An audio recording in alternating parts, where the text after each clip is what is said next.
Hi, I'm James Laughlin, a former 7-time world champion pipe band drummer. I want to share with you a little bit of a lesson inside my pipe band drumming inner circle. So every week I have a live practical lesson delivered either by myself or one of my amazing lineup of tutors. So you're going to see a little snippet from that today. And hey, if you would like to get your hands on a free drumming course, a full video course called Drumming Transformation Week, just click in the link below. And hey, don't forget to hit that subscribe button. I put out so many video tutorials on pipe band drumming, so I hope you enjoy it. Like another variation we can do on that is playing Swiss triplets. So generally when we play a Swiss triplet, we're playing right flam, right tap, left tap.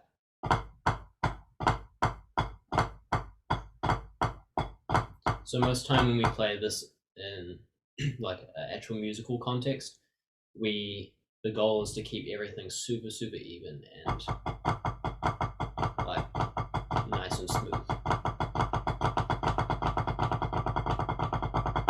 So, but for this context, what we want to do is we want to place an accent on the right flam and then play a really soft note after that right accent.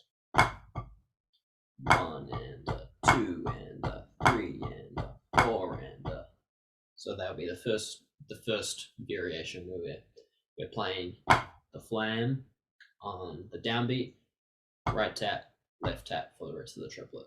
1 triplet, 2 triplet, 3 triplet, 4 triplet.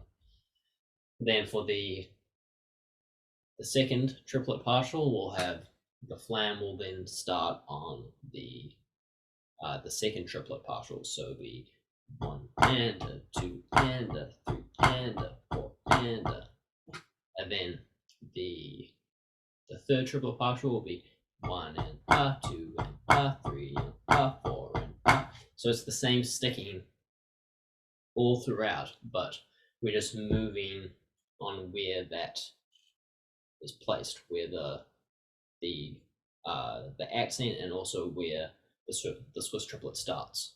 So, and I should have mentioned before is when you're going through these, it's a good idea to do them one at a time, and then once you have a good handle on all of them, that's when you can start like running them back to back, where you put like all three of the variations in the same exercise. So I would just start off with 1 and 2 and 3 and 4 and 1 and 3 and 4 and this becomes a technical challenge as well because you're playing that right accent and then you have to control the tap after that. 1 and 2 and 3 and 4 and 1 and 2 and 3 and 4 and then 1 and 2 and 3 and 4 and 1 and 2 and 3 and 4 and then 1 and 2 and 3 and 4 and 1 and 2 and 3 and 4.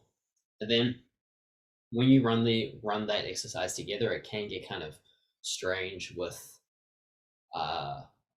trying to get like the sticking correct because you're going to have to like interrupt the sticking in order to switch from them. So what I like to do is I will take that first variation, the downbeat, 1 and 2 and 3 and 4, and then I will pause and then just start the Swiss triplet on where that accent lies in the next variation. So it'll be 1 and 2 and 3 and 4 and 1 and 2 and 3 and 4 and 1 and 2 and 4 if that makes sense.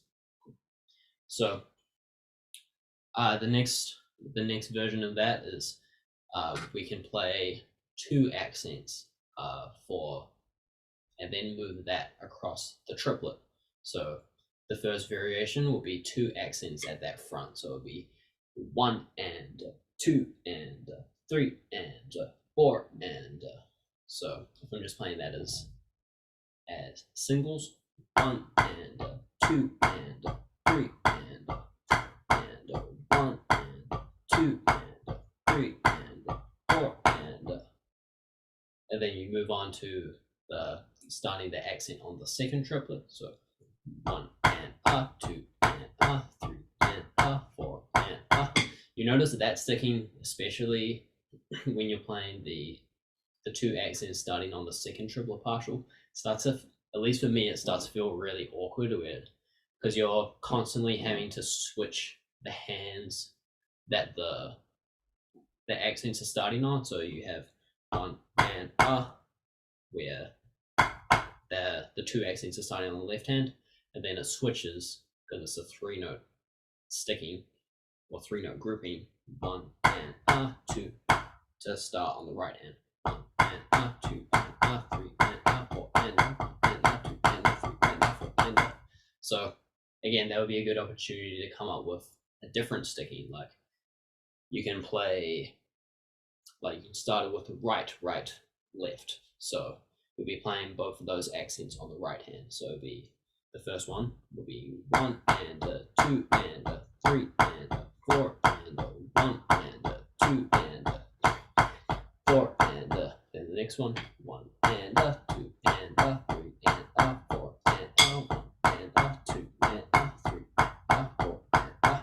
You notice when I'm playing those two accents, I'm actually bouncing for the second accent. I'm not going one and two and three and four and because that's going to get really hard, especially when it starts to get faster. So I'm just keeping my right hand super relaxed. One and two and three and four and one and two and. I'm basically just playing a really heavy double there. One and two and three and four and one and two and two and three. And remember, the point of these exercises is to always be counting and tapping your foot, so you're actually still aware of where everything is placed. Because otherwise, if you're just thinking one and two and three and then you kind of lose where the beat is.